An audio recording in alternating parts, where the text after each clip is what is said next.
রাজ্যের ভূমিহীন কৃষকদের ক্ষেত্রে গুরুত্বপূর্ণ একটা আপডেট চলে এসেছে। অর্থাৎ জমি ছাড়াই কিন্তু কৃষক বন্ধু প্রকল্পে কিন্তু টাকা দিতে চলেছে। বছরে দুটো কিস্তিতে কিন্তু আপনারা টাকা পাবেন। এই দুটো কিস্তি হচ্ছে 2,000 করে 4,000 টাকা কিন্তু প্রতি বছরে কিন্তু আপনারা পেয়ে যাবেন। এই ভূমিহীন কৃষকরা কিন্তু আপনারা আপনাদের নিজস্ব যে বিধানসভা কেন্দ্র রয়েছে অর্থাৎ বলে কিন্তু আপনারা এই ফর্ম অর্থাৎ অফলাইন ফর্ম কিন্তু আপনারা জমা করতে পারবেন। সেই ক্ষেত্রে আপনাদের স্বনির্ভর বাংলার যে সরকার থেকে যে ক্যাম্প শুরু করা হয়েছে সেই ক্যাম্পে গিয়ে আপনারা সরাসরি কিন্তু এই রেজিস্ট্রেশন করতে পারবেন। এছাড়া আপনাদের যে ভূমিহীন যে কৃষক বন্ধু প্রকল্পে যে ফর্ম রয়েছে সেই ফর্মটি কিন্তু এখানে আপনারা জমা করতে পারবেন। সেই ক্ষেত্রে অনেক কিন্তু ভুল ত্রুটি করছেন, সেই ভুলগুলি করা যাবে না। সেক্ষেত্রে আপনার কিন্তু ফর্মটি বাতিল হতে পারে।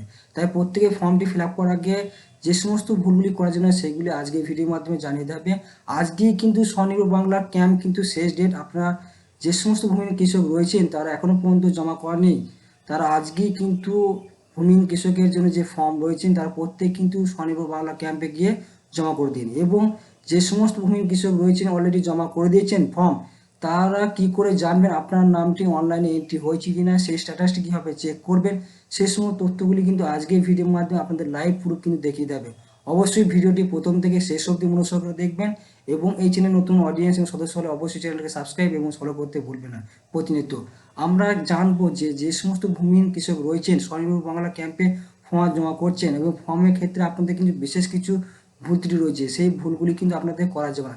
সেক্ষেত্রে যেমন রয়েছে আমাদের মোবাইল নাম্বার লিঙ্ক, আধার নাম্বার, ব্যাংকের ডিটেলস, সেগুলি আপনার যে সমস্ত তথ্যগুলি দিচ্ছেন এবং ভুল ত্রুটি রয়েছে। এবং এক্ষেত্রে আপনাদের আরও যে তথ্য রয়েছে আপনাদের কিন্তু সিগনেচার সহ আপনাদের 2 কপি ফটো অর্থাৎ ছবি কিন্তু আপনাদের যুক্ত করতে হবে এই ফর্মের সাথে। সেগুলি এবং এছাড়া আপনাদের যে ডকুমেন্টসগুলি চাওয়া হয়েছে আধার কার্ড, ব্যাংকের পাসবই, ভোটার কার্ড, সেগুলি কিন্তু আপনাদের অবশ্যই দিতে হবে। এর পাশাপাশি আপনার যে ব্যাংকের বইটি আপনারা জিজ্ঞেস করছেন সেটা কিন্তু ফটো সহ কিন্তু অবশ্যই জিজ্ঞেস করবেন, না হলে কিন্তু আপনার সেটা কিন্তু ক্যান্সেল হতে পারে, সেটা কিন্তু দেখে দেবে। এবং অনলাইন স্ট্যাটাস চেক করবেন, সেটাও কিন্তু আজকে দেখিয়ে দেবে। আজকে যে ভুল ত্রুটিগুলি করা যাবে না ভূমিহীন কৃষকের ক্ষেত্রে, যেহেতু আজকেই ক্যাম্পের শেষ ডেট অর্থাৎ স্বনির্ভর বাংলা যে ক্যাম্প চলছে সেই ক্যাম্পের শেষ ডেট, তাই অবশ্যই আজকে প্রত্যেকে জমা করে দিন। যারা এখন তো বাকি রয়েছেন ভূমিহীন কৃষক অর্থাৎ লেবার শ্রেণীর মানুষ রয়েছেন, চাষাবাদ করেন, তাদের কিন্তু আজকেই ফর্মের শেষ ডেট। অবশ্যই প্রত্যেকে কিন্তু আপনার নিজের নিজের যে বুলোকের ক্যাম্প রয়েছে স্বনির্ভর বাংলা সেই ক্যাম্পে আপনারা অতি অবশ্যই গিয়ে কিন্তু জমা করে দিন। প্রতিটি জিরক্সে কিন্তু আপনারা সিগনেচার করবেন, বা যারা সিগনেচার করতে পারেন তারা অবশ্যই কিন্তু আঙুলে কিন্তু থাম দিয়ে আপনারা সিগনেচার করে ওখানে জমা করবেন। এবং সেই অফলাইন ফর্মটি আপনারা আজকে আমরা দেখিয়ে দেবো আপনারা যে সমস্ত ভুলগুলি করছেন। এবং এর পাশাপাশি অনলাইনে আপনারা যারা এন্ট্রি অলরেডি হয়ে গেছে অর্থাৎ জমা করেছেন তাদের যে স্ট্যাটাসটি আপনারা কীভাবে চেক করবেন আপনার নাম এন্ট্রি হয়েছিল সেটাও কিন্তু আজকে এই ভিডিওর মাধ্যমে দেখিয়ে দেওয়া হবে। অবশ্যই ভিডিওটি দেখুন।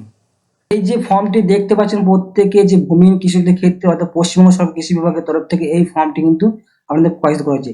এই অফলাইন ফর্মটি আজকে আপনাদের কিন্তু সরাসরি ফিল আপ করে যে 3টি ডকুমেন্টস চাওয়া হয় সেই 3টি ডকুমেন্টস আপনারা যুক্ত করে কিন্তু আপনারা ফর্মটি জমা করবেন। সেক্ষেত্রে অবশ্যই আপনাদের এখানে নাম এবং সমস্ত ঠিকানা কিন্তু এখানে যুক্ত করতে হবে। পোস্ট অফিস, গ্রাম, ব্লক, পঞ্চায়েত, পিনকোড সেটা কিন্তু অবশ্যই প্রত্যেকে দিয়ে দিবেন। এর পাশাপাশি আপনাকে অবশ্যই এখানে আপনার ডেট অফ বার্থটি লিখে আপনার কত বছর বয়স হয়েছে সেটা অবশ্যই কিন্তু এখানে যুক্ত করবেন। আপনি মহিলা পুরুষ সেটা কিন্তু এখানে দেবেন। এসসি এসটি ওবিসি প্রার্থী হয়ে থাকলে অবশ্যই সেটা কিন্তু এখানে টিক মার্ক করে দেবেন। এখানে যে গুরুত্বপূর্ণ পয়েন্টটি দেওয়া আছে মোবাইল নাম্বার ব্যাংক অ্যাকাউন্টের সাথে যুক্ত যে নাম্বারটি লিঙ্ক আছে সেই নাম্বারটি কিন্তু এখানে প্রত্যেকে 10 ডিজিট নাম্বারটি এখানে অবশ্যই কিন্তু ফিল আপ করুন। এটা অনেকেই ক্ষেত্রে কিন্তু ভুল করছে, হয়তো জানা না ব্যাংকের সঙ্গে কোন নাম্বারটি লিঙ্ক করা আছে, এটা অবশ্যই কিন্তু প্রত্যেকে জেনে নিয়ে কিন্তু এখানে ফিল আপ করবেন। এখানে আধার নাম্বারটি প্রত্যেকে কিন্তু স্পষ্টভাবে কিন্তু ফিল আপ করবেন, যেহেতু আধার নাম্বার দিয়ে কিন্তু আপনি আপনার অনলাইন স্ট্যাটাস চেক করতে পারবেন। ভোটার নাম্বারটা এখানে দিবেন, ব্যাংকের অ্যাজ পার অনুযায়ী আপনার যে ডিটেলস সেই ডিটেলসটা কিন্তু এখানে প্রত্যেকে কিন্তু ফিল আপ করবেন। এখানে ব্যাংকের নাম অ্যাজ পার অনুযায়ী অর্থাৎ আপনার ব্যাংকের যে নামটি আছে সেই নামটি এখানে অবশ্যই প্রত্যেকে ফিল আপ করবেন। এবং অ্যাকাউন্ট নাম্বার, আইএফএসসি কোড, ব্যাংকের নাম এবং কোন ব্রাঞ্চে আপনার শাখা অর্থাৎ আপনার কোন অ্যাকাউন্ট ব্রাঞ্চ অনুযায়ী আপনার যে অ্যাকাউন্টে আছে অর্থাৎ আপনার যে কোনো ব্যাংক, পাঞ্জাব ন্যাশনাল ব্যাংক, সেই ব্যাংকটি কোথায় আছে সেটার নামটা এখানে অবশ্যই টাইপ করে দিবেন। এইগুলি কিন্তু ভুলগুলি কিন্তু করা যাবে না, এই ভুলগুলি কিন্তু প্রত্যেকে করে থাকছে। আপনার অ্যাজ পার অনুযায়ী নামটি অবশ্যই দিতে হবে, যেহেতু টাকার ক্ষেত্রে আপনার যে যখন রিলিজ করবে সেটা কিন্তু নামটি অবশ্যই চেক করা হবে, আইএফএসসি কোড, অ্যাকাউন্ট নাম্বার এটা কিন্তু অবশ্যই দেখে নেবেন।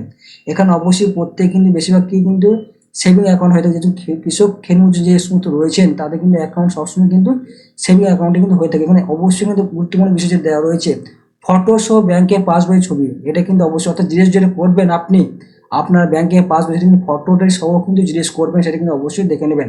এবার নমিনি নাম যেটা দিবেন আপনার নমিনি আপনার যে কেউ ব্যক্তি আপনি করতে পারেন বা আপনার ফ্যামিলি অনুযায়ী সেটা অবশ্যই নামটি লিখবেন, সেটা এখানে দিবেন এবং তার রিলেশনশিপ কি রয়েছে, ওয়াইফ না সন, সেটা অবশ্যই এখানে লিখে দিবেন প্রত্যেকে। এবং এখানে তার নাম অর্থাৎ যে নমিনি তার হাজবেন্ডের নাম কিংবা আপনার পিতার নাম সেটা কিন্তু উল্লেখ করতে পারবেন। ডেট অফ বার্থটি কিন্তু অবশ্যই নমিনি দিয়ে দিবেন এবং কত বছর বয়স সেটা কিন্তু উল্লেখ করে দিবেন। যদি 18 বছর নিচে হয়ে থাকে সেই ক্ষেত্রে আপনাকে রিমার্ক কি অপশানে রিমার্কটি করে দিবেন এবং এখানে সিগনেচার যুক্ত করে দিবেন, তাহলেই কিন্তু আপনার ফর্মটি কিন্তু ফিল আপ হয়ে যাবে। এখানে সংযোজনী ওয়ান যে আছে আপনার নাম, পঞ্চায়েতের নাম, এগুলো সব কিন্তু আপনি প্রত্যেক ফিল আপ করে দিবেন, সেটা অবশ্যই দেখে নেবেন। এটার ক্ষেত্রে কিন্তু গুরুত্বপূর্ণ বিষয়, অর্থাৎ সেলফ ডিক্লারেশন ফর্ম। এখানে কৃষক বন্ধু অন্য রকম সুবিধা যদি পেয়ে থাকেন তারা কিন্তু এটা পাবে না, সেটা কিন্তু জানিয়ে দিয়েছে। পরবর্তী সেটা কিন্তু চেঞ্জ করা হয়েছে, অর্থাৎ আপনার যুবশ্রী ভাতা পেলেও কিন্তু এখানে পেয়ে যাবেন, সেটা কিন্তু জানিয়ে দেওয়া হয়েছে। প্রত্যেকে সেটা কিন্তু অবশ্যই দেখে নেবেন প্রত্যেকে ফর্মটি ফিল আপ করার আগে।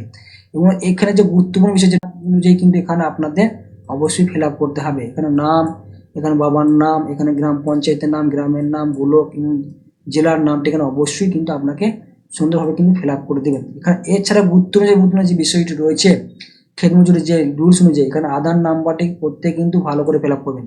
আধারের সঙ্গে যে মোবাইল নাম্বার যুক্ত আছে সেটা কিন্তু এখানে অবশ্যই ফিল আপ করে দেবেন। ভোটার নাম্বারটি এখানে কিন্তু ফিল আপ করে দেবেন। এখানে আপনার স্থান, তারিখ এবং সিগনেচার অর্থাৎ থাম দিয়ে কিন্তু তারপরে কিন্তু আপনার যে সমস্ত ডকুমেন্টসগুলি চাওয়া হয়েছে সেই সমস্ত ডকুমেন্টসগুলি কি কি সেটা কিন্তু এখানে আপনাদের দেখিয়ে দিচ্ছি লাইভ হিসেবে, কিন্তু প্রত্যেকে দেখে নিন। এখানে আপনাদের কি কি ডকুমেন্টস চাওয়া হয়েছে, এখানে আপনাদের কিন্তু ভোটার কার্ড, আধার কার্ড, ফার্স্ট পেজ ব্যাংকের পাসবুক এবং ক্যান্সেল চেক বাতিল দিতে পারে, মোবাইল নাম্বার লিঙ্ক ব্যাংকে যেটা দেওয়া আছে, সেফ ডিক্লারেশন ফর্ম উপরে যে ফর্মটি ছিল এবং কনস্ট্যান্ট লেটার ফর ইউজিং আধার যে ফর্মটা সেটা কিন্তু সময় করতে এবং পাসপোর্ট সাইজের ফটো অবশ্যই যুক্ত করবেন। আদার্স কোনো ডকুমেন্ট দিয়ে থাকেন সেটাগুলো এদিকে তারিখ এবং ক্যাম্পে কোন ক্যাম্পে আপনি জমা করছেন সেই ক্যাম্পের নামটি ও সিগনেচার যুক্ত করে দিলে কিন্তু আপনার ফর্মটি ফিল আপ করা হয়ে যাবে।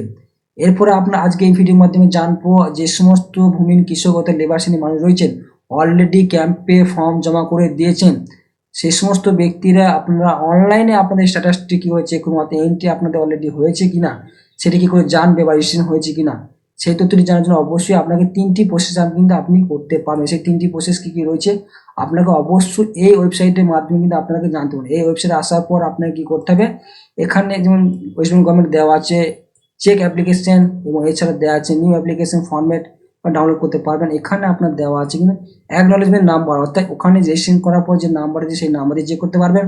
আধার নাম্বার কিংবা মোবাইল নাম্বার দিয়ে কিন্তু আপনি অবশ্যই চেক করে নিতে পারবেন। এই 3টির মধ্যে যে কোনো একটি আপনার কাছে থাকলে আপনি অবশ্যই চেক করে নিতে পারবেন।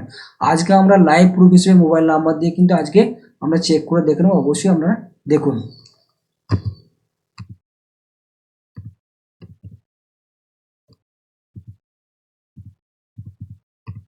নাম্বারটি দেওয়ার পর অবশ্যই এখানে সার্চ বক্সে আপনি ক্লিক করবেন। ক্লিক করার পরই কিন্তু আপনার সামনে কিন্তু সরাসরি আপনার স্ট্যাটাসটি কিন্তু চলে আসবে, অবশ্যই সেটা দেখে নেবেন সেখানে ঠিকঠাক এন্ট্রি হয়েছে কিনা। এখানে আমি চলে এসেছে, আপনারা প্রত্যেকে দেখতে পাচ্ছেন একটি স্ট্যাটাস চেক করে নেম অফ দ্য অ্যাপ্লিকেন্ট, অর্থাৎ যে ব্যক্তি এখানে ফর্ম করে তার নাম, তার মোবাইল নাম্বার, কোন ডিস্ট্রিক্ট সেটা দিয়েছে, কোন ব্লক সেটা দিয়েছে, কুইক রেজিস্ট্রেশন অর্থাৎ আপনার কিন্তু খুব তাড়াতাড়ির মধ্যে আমার কুইক রেজিস্ট্রেশন কিন্তু করা হয়েছে সেটা কিন্তু দেখতে পাচ্ছেন। যদি এইভাবে আপনি দেখতে পান তাহলে অবশ্যই আপনার নাম কিন্তু এন্ট্রি হয়ে গেছে, অর্থাৎ আপনি কিন্তু টাকা পাবেন। পরবর্তী কবে টাকা রিলিজ করা হবে সেটা আমরা ইতিমধ্যেই জানতে পারছি যে পশ্চিমবঙ্গের রাজ্য সরকার অর্থাৎ মাননীয় মুখ্যমন্ত্রী জানিয়েছেন এপ্রিল মাসে 1 থেকে 2 তারিখের মধ্যে কিন্তু আপনাদের সমস্ত টাকা কিন্তু ব্যাংকে দিয়ে দেওয়া হবে শুরু প্রসেসগুলি এবং যুবশ্রী টাকা কিন্তু দেওয়া হবে। পরবর্তী নেক্সট আপডেট কি আসছে সেটা কিন্তু আমরা জানবো, যেন আপনাদের নেক্সট ভিডিওর মাধ্যমে জানিয়ে দেওয়া হবে। আজকে কিন্তু শেষ ডেট, প্রত্যেক কিন্তু আপনারা এই প্রসেস অনুযায়ী আপনার অ্যাপ্লিকেশন করে দিন।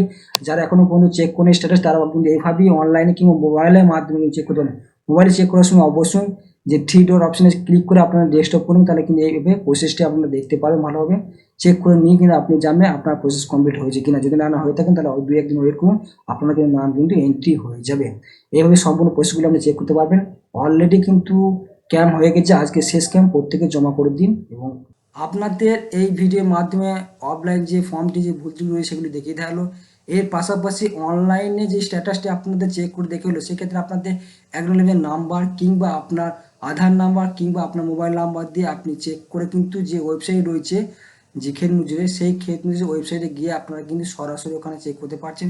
সেই লিঙ্কটি কিন্তু এই ভিডিও নিচে দেওয়া আছে।